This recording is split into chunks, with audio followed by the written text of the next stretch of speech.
Ya, ini tema yang diberikan oleh Bapak dosen untuk saya, yaitu gembala, spiritual, dan karakternya. Kalau gembala tentu kita sudah tahu semua, dan di makalah saya juga ada pengertian tentang gembala, tapi di slide saya ini saya tidak akan banyak bicara tentang gembala, tapi saya akan bicara tentang bagaimana kehidupan spiritual dan karakter dari seorang gembala itu sendiri, karena memang ini adalah sebuah kualifikasi gitu. Tadi saya ada tangkap sedikit pembahasan dari Pak Austen sendiri bahwa betul karakter dari seorang gembala, kehidupan rohaninya itu udah harga mati, nggak bisa diganggu gugat. Nah, memang desain saya buat seperti ini, ada garis naik. Memang hidup roh seorang pengembala, seorang gembala harus naik, saudara. Dan tangga itu bicara tentang proses pendewasaan roh yang memang harus terus terjadi untuk membuat dia menjadi seseorang yang benar-benar punya kualifikasi yang benar-benar profesional dalam kehidupan panggilan roh. Jadi apapun yang terjadi dia tidak akan meninggalkan panggilannya karena memang itu adalah ikatan roh. Nah, saya kutip dari Neil Armstrong ya. Your best quit that reflect your approach. It's a one small step from man and gain leap from mankind. Artinya, kutipan terbaik Anda yang mencerminkan pendekatan Anda. Ini satu langkah kecil bagi manusia, tapi satu lompatan besar bagi umat manusia. Jadi memang spiritual karakter seorang pemimpin yang dikatakan gembala itu, dia harus bisa mengambil langkah kecil, tetapi langkah kecil itu memberi arti atau impact atau dampak yang besar bagi orang-orang yang ikut dia. Makanya memang saya waktu mendengar tema ini, wow, saya exciting, saya senang. Kenapa? Karena memang gembala itu nggak bisa terlepas dari kehidupan rohani spiritualnya dia, dan gembala itu pun nggak bisa dilepas dari yang namanya karakter.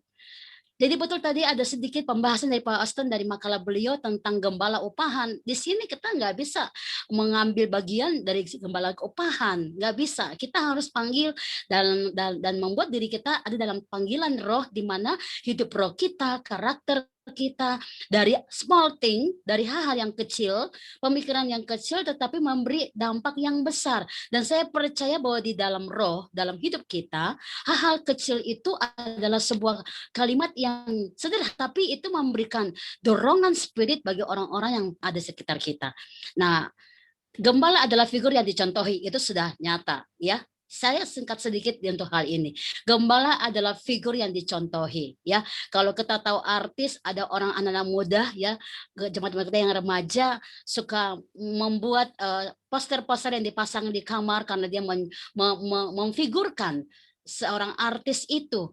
Nah, bagi saya gembala itu bukan cuma sekedar figur, public figure yang dibilang bahwa dia berdiri di depan, dia berkhotbah. No, gembala itu lebih ke kehidupan perkataannya, tindakannya, pola hidupnya, perbuatan itu menjadi nyata. Karena memang setiap perkataan dia itu akan tersaving, akan tersimpan di dalam pikiran orang yang ikut dia. Langkahnya dia pun aja orang bisa bisa ikuti, jalan-jalan biasa aja tapi orang bisa ikuti stylenya dia, berpakaiannya dia dan segala macam, karena memang gembala itu lebih dari sekedar seorang figur yang di depan yang tampil, tapi dia itu adalah seorang yang dicontohi.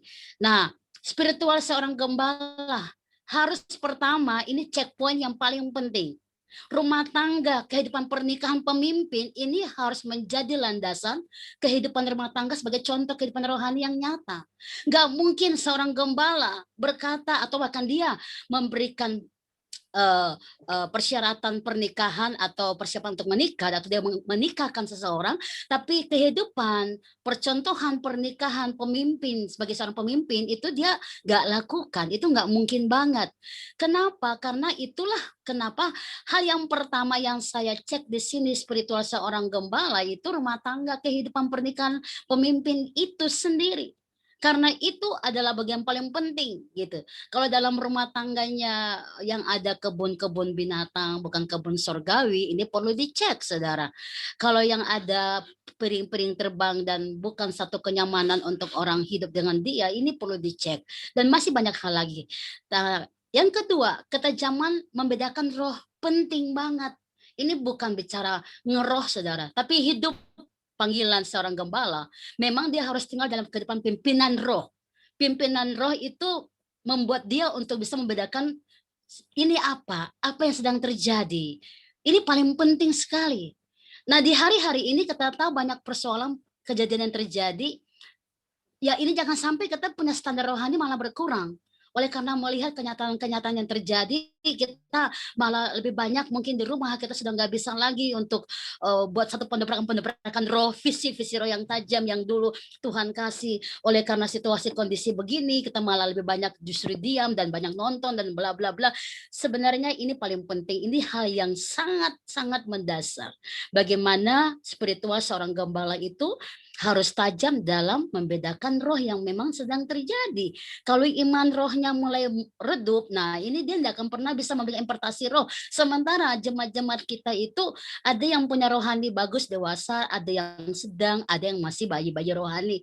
Dan kita perlu protek mereka di dalam roh. Kita perlu menjaga kestabilisan kita punya hidup roh untuk bisa menjangkau mereka. Yang ketiga, ujian kedewasaan iman sebagai bukti kehidupan rohani yang terus akurat, bertambah terus. Makanya kenapa saya katakan tadi di awal ya, ada anak panah yang naik, ada juga anak tangga yang naik. Memang ini kehidupan spiritual seorang gembala, hari demi hari mau belajar, mau diisi, dan selalu dia bisa untuk melewati tantangan-tantangan apapun dan mau belajar di sana, mau belajar di sana. Karena kehidupan seorang pemimpin kalau rohaninya itu hanya merasa puas, oh aku sudah bisa doakan orang sakit sembuh, enggak seperti itu. Dia harus minta terus karunia-karunia roh yang tajam untuk dia bisa melangkah untuk membawa visi roh itu lebih lagi dalam memimpin orang-orang yang Tuhan bawa kepada dia. Nah, saya kasih contoh saudara ya tentang Yusuf. Kita tahu pelajaran itu. Tapi Yusuf memiliki bagaimana kehidupan roh yang benar-benar visi. Dia memiliki sesuatu yang benar-benar dia tahu bahwa ada bagian yang dia harus tajamkan di dalam mata rohnya, ya. Janji sasaran untuk dia harus capai, apa yang harus dia lakukan dalam kehidupannya dia, ya. Rasa takut yang kudus. Ini paling penting. Istilah rasa takut yang kudus itu bahwa gini, kita tahu bahwa situasi ini pun bisa buat kita takut. Tetapi bagaimana kita punya rasa takut yang benar kepada Allah itu yang lebih penting, yang lebih tinggi. Karena kita pasti bisa melewati segala sesuatu dan kita percaya juga bahwa kekuatan roh itu ada pada kita, ya. Bagaimana kita ada di dalam kehidupan seperti Yusuf dalam tawanan, tetapi dia tetap berhasil melalui tahun-tahun yang penuh kesukaran, yang mampu melewatinya karena janji-janji yang dia miliki sebagai tujuannya dia. Dia tahu bahwa ujian-ujian itu adalah ujian-ujian untuk mempertajam visinya. Nah, alangkah sangat sangat egois atau bahkan saya bilang kerdil kalau kita hanya melihat kepada figur kita lihat orang yang punya jelek-jelek kita malah berpaku ke situ, itu paling mengerikan. Sebenarnya kita harus belajar melihat orang-orang yang punya potensi-potensi yang luar biasa dan kita belajar dari dia. Oke, saya masih kurang ini, saya mau belajar dari dia, saya ingin tambah lagi, dan itu membuat kita menjadi kaya.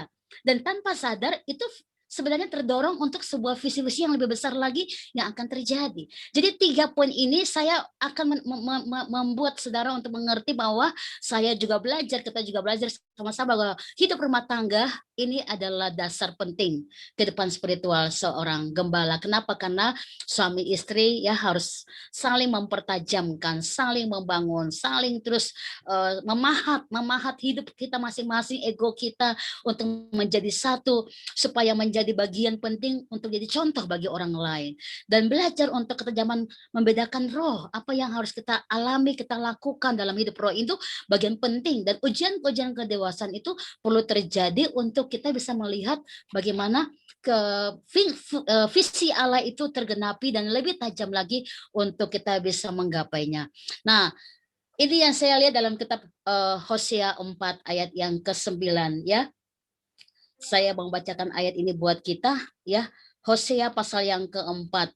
Jadi kita itu enggak cuma menggembalakan bilangan atau jumlah orang-orang yang ada dalam ruangan gedung kita, saudara. Bukan itu sebenarnya. Gembala itu lebih kepada jiwa-jiwa maupun yang sudah ada di dalam ruangannya dia, ya, yang dikatakan gereja, maupun orang-orang yang memang ada di luar sana yang membutuhkan anugerah Tuhan. Jadi saya ingin katakan gembala itu ada bagian yang memang dia harus menyiapkan mereka di dalam yang tadi ya dibentuk oleh sebuah gereja atau lembaga.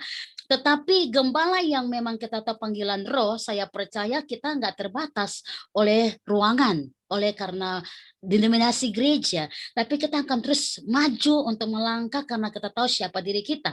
Ya, saya akan baca Hosea 4 ayat 9.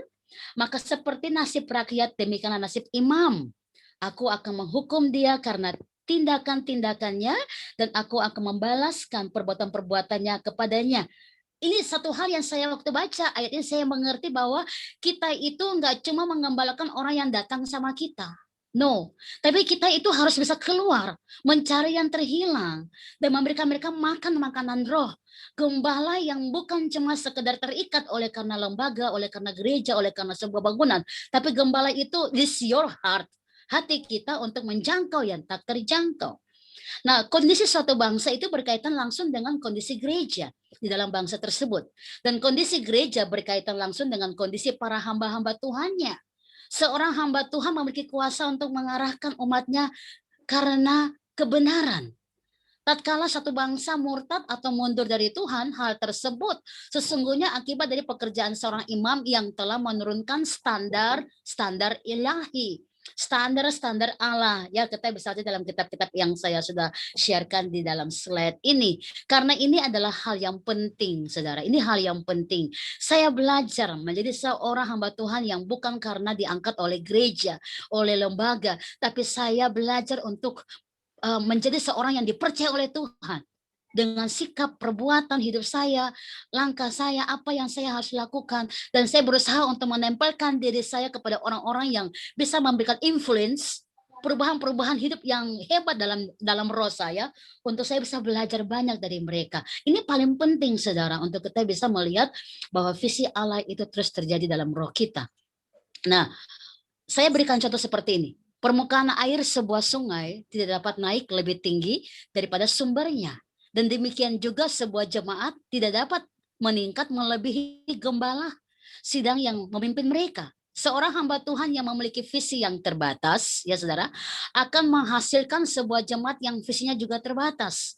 Memang sesuai dengan hukum yang tidak diubah, yang ditetapkan oleh pencipta kita, bahwa setiap makhluk hidup akan memproduksi makhluk sejenisnya. Ini contoh dalam Kejadian. Saya merenungkan itu, saya berpikir bahwa memang hidup kita itu harus memberikan dampak, sesuatu yang contoh saya Sarlin. Saya harus melahirkan banyak Sarlin yang saya tahu kualifikasi diri saya, kualitas saya itu bisa nggak orang ikuti saya, bisa nggak orang lihat dari saya. Nah, itu menjadi bagian penting untuk kita harus renungkan.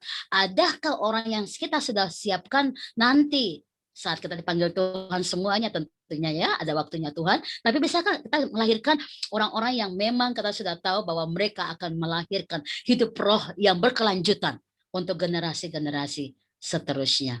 Dan perlu diketahui bahwa seorang pemimpin yang saleh memiliki satu visi yang berkelanjutan, ya, menghasilkan para pengikut yang juga terus bergerak maju bersama Allah. Ini saya sentuh dalam spiritual.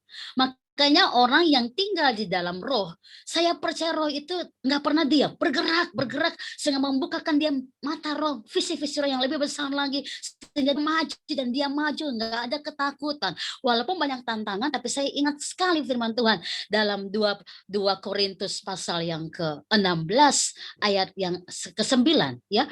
1 Korintus 16 ayat ke-9. Seperti Paulus berkata, ya, walaupun banyak penentang di sini, tetapi di sini masih ada banyak pekerjaan besar dan penting yang harus aku lakukan. Wow, ini luar biasa. Kita sedang menghadapi era yang memang kita tahu semua tantangannya luar biasa. Kepada iman kita masing-masing tentunya, saudara, ya. Kami aja di Jogja masih ibadah online, saudara, ya. Tapi saya tahu bahwa bagaimana saya berfungsi, suami saya berfungsi untuk benar-benar bisa memberikan impartasi roh kepada setiap jemaat, walaupun hanya melihat wajah sepotong-sepotong di layar seperti ini, tapi mereka harus bisa mendapatkan sesuatu, mendapatkan hasil dari pergerakan roh yang memang mereka haus dan lapar untuk mengalami itu. Dan kami mau untuk mereka mendapatkan itu dalam ibadah-ibadah. Jadi walaupun cuma Zoom, tapi kami berdoa supaya hadirat Tuhan itu tetap nyata. Mereka bisa merasakan itu. Dan ini yang harus menjadi bagian kita, ya. Nah, saudara, ini saya mau catat sedikit kesaksian, ya. Ya, belum lama ini sebelum COVID-19 ada sebuah seminar bagi para hamba Tuhan yang dibuat di Singapura, dan saya dan suami ikut ke sana dan dihadiri oleh 350 orang pemimpin dari semua negara, Saudara. Nah, setiap gembala sidang mengutarakan tentang kerinduannya. Jadi rindunya gembala itu untuk memperluas jangkauan pengaruhnya dan memiliki jemaat yang lebih banyak dalam gereja. Jadi membesarkan kapasitas gereja, besar kapasitas umat-umatnya yang banyak. Lalu saya dalam pertemuan itu saya merenungkan, kok tidak ada satu orang pun yang memperhatikan ya bagaimana pertumbuhan, peduli untuk pertumbuhan jemaatnya.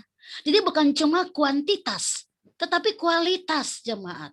Semua melaporkan, semua punya laporan-laporan pekerjaan pelayanan, bagaimana gerejanya sedang dibangun, gedungnya dibangun sebesar ini. Itu luar biasa, itu bagus sekali. Ya, bagaimana jemaat-jemaat yang banyak itu juga bagus. Tapi saya tidak mendapati dari sekian orang yang hadir membicarakan tentang bagaimana peduli untuk jemaatnya bisa bertumbuh, berakar, berbuah, dan mengalami Tuhan. Ya, saya khawatir jumlah jemaat banyak, tapi mereka tidak mengalami pertumbuhan roh. Ini perlu menjadi satu bagian penting untuk kita memikirkan. Gembala harus memperhatikan spiritual umatnya, saudara. Makanya contohnya dari dirinya pribadi. Bagaimana dia memperhatikan hidup rumah tangganya, pribadinya untuk memberikan efek, impact kepada orang lain. Nah, ini harus menjadi catatan penting dalam membangun hubungan dengan Tuhan sebagai dasar dari pengembalaan itu sendiri. Benih yang unggul akan menghasilkan buah yang unggul. Paulus merindukan pengetahuan yang unggul karena dua alasan penting. Pertama-tama, pengetahuan yang lebih maju dan tepat diperlukan untuk mengenal Kristus. Setelah ia mengalami perubahan hidup yang drastis dalam kehidupan pribadinya oleh pengetahuan ini, Paulus berusaha untuk menanam kebenaran-kebenaran yang sama dalam diri yang dia alami dalam pertobatannya. Makanya dia pernah berkata, dulu apa yang kau anggap untung bagiku, sekarang kau anggap rugi, bahkan seperti sampah. Setelah aku bertemu Kristus. Wow, saya renungkan itu, kalimat itu luar biasa. Bahwa bagi dia betul, akhirnya dia berkatakan hidupku adalah Kristus. Wow, itu luar biasa. Dia perlu perjuangan, saudara, untuk kita bisa sampai di titik itu. Bagaimana kita berjuang mempertahankan sesuatu, integritas diri kita. Nah, ia paham bahwa pengetahuan dalam satu langkah yang lebih tinggi, ini langkah, saudara, langkah yang lebih tinggi akan mengembangkan semua buah roh yang unggul dalam hidup para pengikutnya dan membawa mereka kepada kesempurnaan. Ini paling penting sekali. Jadi nilai-nilai seorang pemimpin dalam mengembangkan spiritual jemaatnya memang itu nggak bisa diganggu gugat, itu harus terjadi. Semakin ke dalam berakar dan semakin berbuah lebat. Sehingga apapun yang terjadi dalam dunia ini, mereka akan tetap menunjukkan pertumbuhan dari buah-buah roh tersebut. Nah, bagaimana kita harus memastikan bahwa dari susu kepada makanan keras atau dari bayi kepada pengantin. Tuhan rindu mengubah makanan rohani gerejanya pada hari-hari ini. Susu, firman Tuhan, kebenaran-kebenaran dasar hanya dapat menghasilkan kanak-kanak, saudara. Tapi untuk dapat bertumbuh menjadi dewasa dan pada akhirnya menjadi pengantin perempuannya, dibutuhkan makanan keras atau kebenaran yang lebih dalam.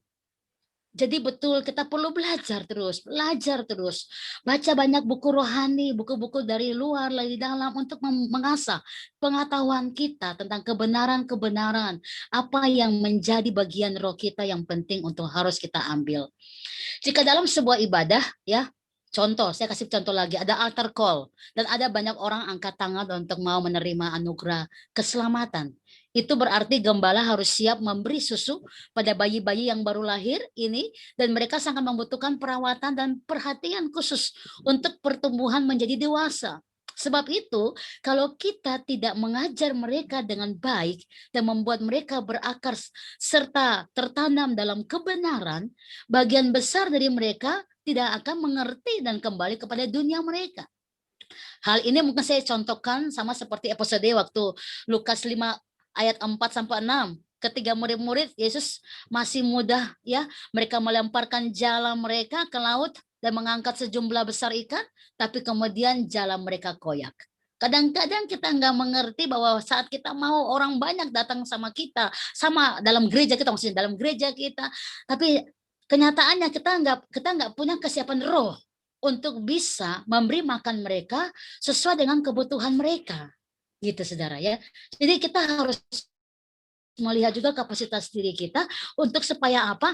Tetap bisa terkendali jumlah berapapun orang yang Tuhan bawa, karena kita berkata memang Paulus dan Saulus mereka ada yang menanam menyiram, tapi pertumbuhan itu Tuhan yang menentukan. Dalam arti kita harus mempercayai Tuhan memang yang melakukan pertumbuhan-pertumbuhan itu. Tapi pastikan kita bahwa kita tetap menanam, kita tetap menyiram, ya, kita tetap melakukan sesuatu untuk pertumbuhan-pertumbuhan hidup roh kita. Jadi kadang-kadang kita lebih memfokuskan untuk hal-hal yang terlihat dengan mata jasmani, sementara spiritualisme kita itu kita biarkan terhendat. Nah, ini perlu dijadi catatan buat kita semua, saudara. Sebagai seorang gembala sidang, kita perlu beberapa langkah lebih maju daripada jemaat kita agar kita dapat memimpin mereka masuk ke dalam maksud-maksud dan perhentian Allah. Perjalanan bangsa Israel dari Mesir ke Sion, termasuk semua pengalaman di tengah perjalanan mereka tersebut, padang gurun dan segala macam ya, berguna sebagai sebuah peta perjalanan yang luar biasa bagi gembala sidang untuk membantu membimbing kawanan dombanya ke dalam maksud-maksud tertinggi yang Allah telah tetapkan bagi kehidupan mereka. 2 Korintus 11 ayat 2, Amsal 27 ayat 3, dan seterusnya. Nah, mari kita lihat sudah. Spiritual dan karakter harus terlihat mulai dari rumah tangganya. Nah, saya mau kupas sedikit di sini, saudara. Ya, uang dapat mengungkapkan karakter. Tadi spiritual ini nyambung betul dengan karakter, betul, benar, saudara. Nah, tetapi spiritual kita juga akan terganggu kalau karakter kita nggak benar. Uang dapat ungkapkan karakter seseorang, saudara. Ini percaya nggak percaya? Ya, yes, realita. Ya, ada lebih dari 2000 ayat firman Tuhan yang berkenaan dengan hal uang. Masalah uang itu begitu penting sehingga Yesus menyentuh topik ini 2/3 perumpamaan-perumpamaannya tentang hal ini. Nah, apa yang jadi pertanyaan, saudara? Pertanyaannya adalah, bukankah berapa banyak uang yang kita miliki? Bukanlah berapa banyak uang yang kita miliki, melainkan berapa baik cara kita menangani uang kita dan seberapa besar uang mengambil tempat di hati kita. Ini poin, saudara. Untuk spirit kita baik, karakter kita baik, ini harus menjadi bagian penting terlihat dalam sebuah pelayanan kita. Nah, kenapa, saudara? Karena saya mengambil kesimpulan seperti ini. Uang menyingkapkan kecintaan-kecintaan kita dan prioritas utama kita. Ya, ada orang melayani karena uang. Ini problem, saudara. Ini problem. Makanya waktu Tuhan mengutus murid-muridnya, Tuhan berkata jangan bawa ini, jangan bawa itu.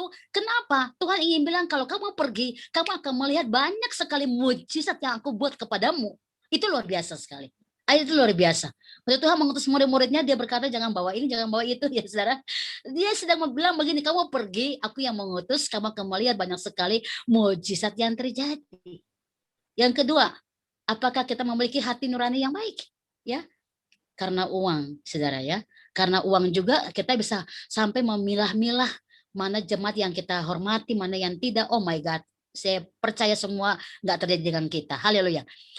Nah ini saudara, apakah kita dapat memiliki pertimbangan yang baik? Juga hikmat, kedisiplinan kita sendiri terjadi karena uang. Yang keempat, dari mana rasa aman dan ketenangan kita?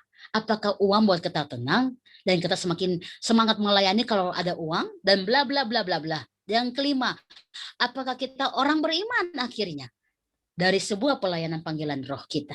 Pada akhirnya uang dan hubungan kita dengannya menyingkapkan tingkat komitmen kita kepada Kristus. Ini paling penting karena memang spiritual karakter kita harus tahu akar yang membuat kita kadang-kadang jatuh di situ di mana, saudara. Dan saya bisa menyimpulkan uang adalah buktinya. Nah, kesaksian saya, saudara, saya baru kembali dari pelayanan tanggal 30 April kemarin dan tanggal 5 kemarin, pembatasan tanggal 6, harus kembali tanggal 5 dari Kalimantan Barat karena ada pelantikan dari pengurus-pengurus kawal program pelayanan saya wanita se-Indonesia, karena Anda wanitanya Allah, begitu ya. Jadi semua pejabat masuk di situ, ibu-ibu gembala ada di situ, dan semua gitu. Dan satu ketika waktu saya datang ke situ, saya melihat mereka semua lagi berbicara tentang uang dan bla bla bla. Lalu saya tergerak. Saya akhirnya siapkan beberapa amplop dan saya panggil ketua-ketua dan saya bilang, ini buah sulung saya. Tinggal kamu nol-nolnya kamu tambahkan itu iman kamu untuk melihat pergerakan Allah besar terjadi. Dan saya kaget waktu mereka menerima itu. Wow, mereka punya spirit pam pam pam pam pam. Tapi saya tahu bukan karena uangnya, karena dari awal saya sudah kasih tahu mereka. Melayani itu bukan karena uang, tapi melayani itu karena your heart, hatimu yang mengasihi Tuhan, maka Tuhan memberikan engkau kemenangan. Dan puji Tuhan, pelayanan itu terjadi, kami mengunjungi beberapa pemerintah untuk bagikan masker. Saya bersyukur karena seluruh Indonesia perkunjungan ini terjadi oleh karena iman spiritual yang baik.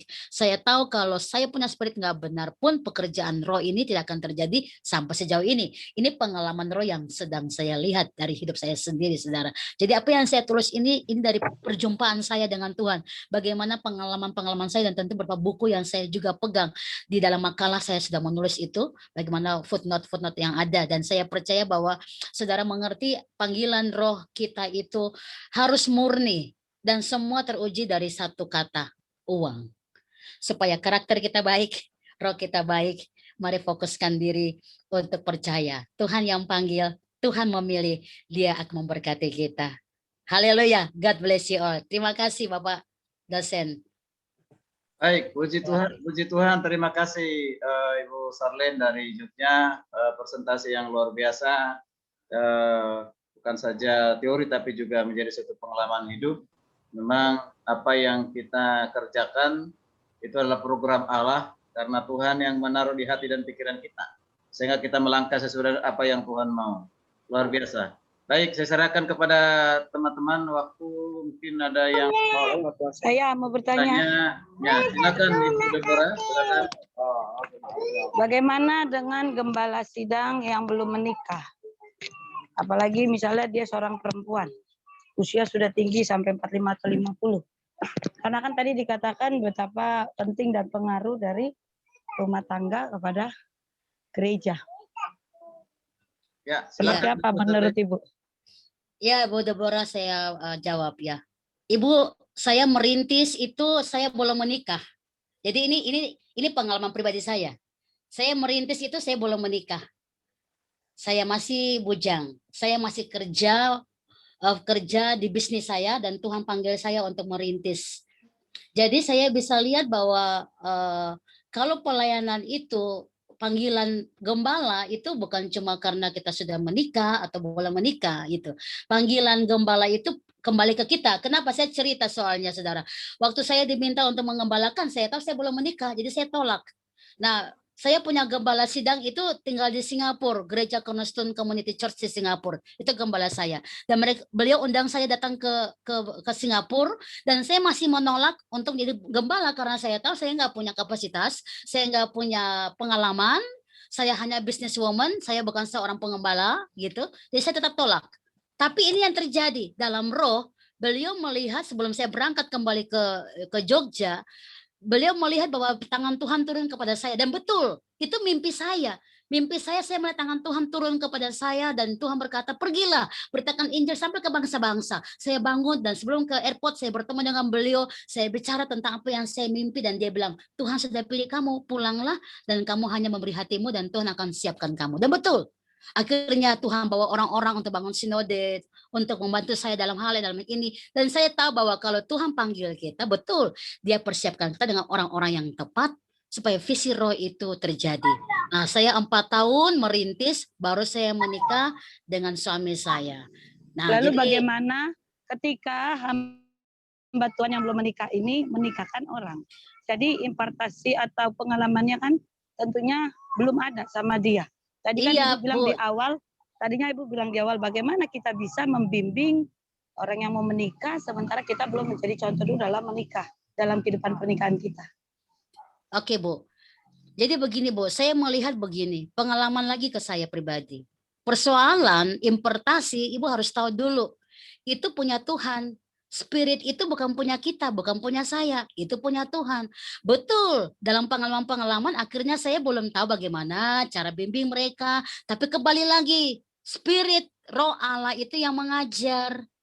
Dan dengan orang-orang yang Tuhan bawa ke kita itu membuat kita mengerti akhirnya bahwa oh iya mereka Tuhan bawa untuk melengkapi kita. Jadi don't worry Bu, kalau memang Tuhan panggil kita sebelum saya menikah, buktinya saya menikahkan orang ya, saya pranikah, ngajarin kelas pranikah dan seperti itu. Dan tentu dibantu oleh gembala senior saya bagaimana cara untuk menangani. Nah, kembali lagi, memang harus pastikan dulu itu panggilan roh kita masing-masing. Karena yang saya bicarakan yang tadi itu kembali ke sebuah pengalaman kehidupan rumah tangga yang sudah terjadi, gitu ya. Kalau belum menikah ya tentu Roh Kudus yang akan membantu kita, dan itu sangat komplit, Bu. Thank you. Boleh saya tanya? Artinya Ibu menikah atau tidak menikah itu tidak menjadi satu kendala untuk seorang menggembalakan gitu ya Bu? Ya, Ibu sudah menjawab. Betul, karena memang Roh Kudus yang memilih, dan dia menetapkan kita, dan tentu dia membantu kita. Ya, oke, thank you. Ya, Pak Boleh Osten. saya kasih pertanyaan? Silakan Bapak. Ya, terima kasih Bu Saleh. Bagaimana Ibu melihat yang gembala-gembala yang sepertinya mereka bilang mereka hidup dalam roh? Ya kan? Mereka hidup dalam roh, namun pada kenyataan hidup sehari-hari gak ada buah-buah roh. Ya kan? Terus bagaimana Ibu melihat hidup dalam roh itu bagaimana? Karena gini, kita punya pengalaman. Banyak sekali ada beberapa hamba-hamba Tuhan ketika dia berdoa, dia bilang dia lagi habis lihat anjing, habis lihat naga, terus dia bilang, oh tadi siang saya lagi makan bakso, lalu Tuhan Yesus datang ngobrol-ngobrol sama saya 1,5 jam, gitu kan. Terus kadang-kadang dia bilang, saya tiap pagi itu masuk ke ruang kantornya Tuhan. Nah, bagaimana Ibu menanggapi hal-hal Iya, seperti iya, itu? Bapak. Itu pertanyaan klasik. Maksud saya begini. Bicara roh itu ini bukan untuk main-main atau dicontohi atau bahkan disombongkan. Karena roh itu sangat disiplin, lembut sekali menjadi contoh. Tanpa kata-kata pun itu kita bisa memberikan satu pencerahan kepada orang lain. Kalau ada orang-orang seperti itu bagi saya ya perlu kita cek kembali karena gini, dalam roh itu bukan sebuah pertunjukan, Pak, bukan untuk di-show-kan gitu loh. Tuhan kita itu lembut dan penuh kasih dan damai, membawa damai sejahtera. Kalau bicara di depan orang, apalagi melihat ini, melihat itu, saya rasa sebenarnya rahasia ilahi itu harus lebih banyak kita alami perjumpaan dengan Tuhan sendiri dan kita terbukti tergerak sendiri oleh Roh Allah itu. Tidak harus di-show-kan, nggak harus diungkapkan di mana-mana karena ini bukan jualan obat gitu ya. Ini bukan sedang diobral-obral. Roh itu tertib dan membawa damai sejahtera gitu. Kita kalau dalam roh itu dan roh itu dewasa Pak, dewasa sekali gitu ya. Nggak mungkin dong kita bicara seperti itu. Saya dibilang Tuhan begini-begini dan apalagi di depan lalu kita bilang Tuhan bilang kau berzina bla bla. Oh Tuhan itu tertib sekali untuk menolong orang, untuk mengangkat orang dan untuk membaharui mereka dalam kasihnya. Jadi kalau kayak begitu ya memang kita juga harus tahu ya ini akhir zaman banyak nabi-nabi palsu tentunya. Bahkan kita mungkin akan istilahnya bersama berteman dengan mereka. Kita nggak tahu, tapi roh kita masing-masing yang akan lebih peka. Apakah ini baik dan tidak dari Tuhan apa tidak? Saya percaya tingkat kedewasaan roh kita akan bisa membedakan. Kalau kayak begitu banyak Pak, di mana-mana pasti akan seperti itu. Tapi tingkat kedewasaan seseorang, saya percaya dia bisa peka dan bisa tahu orang ini benar apa tidak. Kita juga pasti punya kepekaan tersendiri dalam roh. Makanya perjumpaan dengan Tuhan itu adalah perjumpaan pribadi kita yang mendewasakan spiritualis kita untuk peka dan peka dan peka, dan itu bukan untuk diobral ya. Ada hal-hal yang memang Tuhan bicara sama kita untuk lakukan dengan tenang, dengan senyum aja, dengan kata-kata shalom yang benar-benar shalom dari hati kita yang penuh damai itu semua wow, orang bisa rasakan damai sejahtera.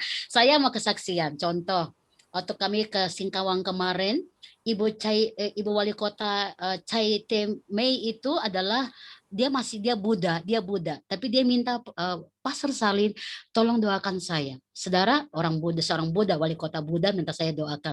Saya berdoa sangat tenang. Saya berdoa, saya tahu beliau punya masalah cukup besar. Tuhan berikan ketenangan, damai sejahtera. Engkau sumber damai sejahtera. Dan saya nggak nyangka doa saya itu buat air matanya bergelinang. Saya mau bilang, Roh Kudus itu sangat tenang dan baik sekali. Dia bisa menyentuh agama, kepercayaan, hati keras, apapun roh Allah bisa menyentuh. Kembali ke kita sebenarnya, kepekaan roh kita seperti apa, itu membawa aliran yang baik juga kepada orang yang menerima. Demikian Pak Aston. Jadi bagaimana penilaian Ibu dengan gembala yang tanda petik hidup dalam roh seperti itu? Iya, ya menurut saya, saya sih bukan suka memberi penilaian, tapi menurut saya adalah itu kalau dalam roh tidak akan seperti itu, Pak. Itu menurut saya, pandangan saya. Kalau dalam roh tidak akan seperti itu. Dalam roh itu pasti membawa damai sejahtera, tenang, dewasa, bikin semua orang sejuk di hati. Itu paling penting yang untuk kita tahu. Jadi pandangan saya kalau kayak begitu, ya kita maklumi aja ya, memang kembali lagi ini akhir zaman ada orang-orang yang seperti itu. Kita yang harus lebih dari mereka. Haleluya. Mengapa kita harus lihat mereka? Come on. Itu akan ada selalu di mana aja. Jadi kita yang harus menunjukkan kualitas roh kita, iman kita dalam Tuhan. Haleluya. Praise the Lord. Terima Oke, kasih, terima kasih. Tuhan. Ya, kita batasi karena masih ada waktu 15 menit untuk yang presentasi berikut. Tadi singkat saja, keberhasilan kesetiaan seorang gembala dalam pelayanan adalah harus memiliki karakter dan spiritual yang seperti dijelaskan tadi, terutama karakter seperti Kristus. Tidak ada yang dapat kita teladani di dunia ini seorang tokoh siapapun yang terbaik dalam hal karakter kecuali Yesus Kristus, sangat sempurna, ya. Dan yang lain yang sudah diutus sebagai gembala, Yohanes, Petrus dan yang lain sebagainya, itu juga patut kita contoh dalam penggembalaan tadi, Yusuf dan yang lain sebagainya, ya. Kalau tidak didukung oleh karakter ya spiritual yang baik, ya, dipimpin oleh roh, ya, bukan mengeroh, ya. Jadi beda, ya, harus dibedakan, ya. Dipimpin oleh roh itu adalah pasti tujuannya untuk membangun, ya, membangun tubuh Kristus, untuk membawa kita memperkenalkan Kristus kepada orang lain sehingga terjadilah perjumpaan dengan Tuhan, pengenalan akan Tuhan, mengasihi Tuhan, mencintai Tuhan.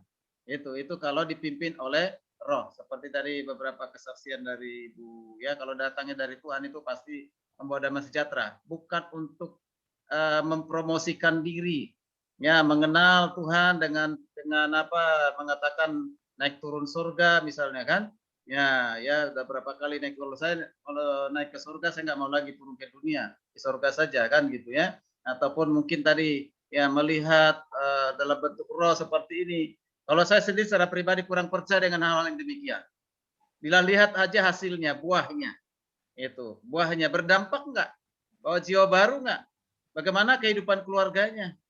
Itu saja, ya, kalau kita perhatikan itu saja. Jangan pintar bicara sering ada pertemuan dalam roh tetapi tidak pernah bawa apa-apa, itu hanya sebagai cerita saja. Berarti untuk kepentingan diri sendiri, ya, apalagi menikah dengan Roh Kudus misalnya, kan, wah, jadi repot nih kalau seperti ini, kan. Saya kurang percaya lebih demikian, ya. Baik, terima kasih Ibu Sarlin, Tuhan berkati. Terima kasih Bapak. Ada pelayanan bisa juga Ibu pamit, apa-apa. Iya, saya pamit ya Pak. Ya, Iya. oke, ya. Permisi, terima kasih Baik, Bapak Ibu, terima Tuhan kasih, berkati, maju terus. Shalom. Tuhan berkati, shalom. Shalom. Ya.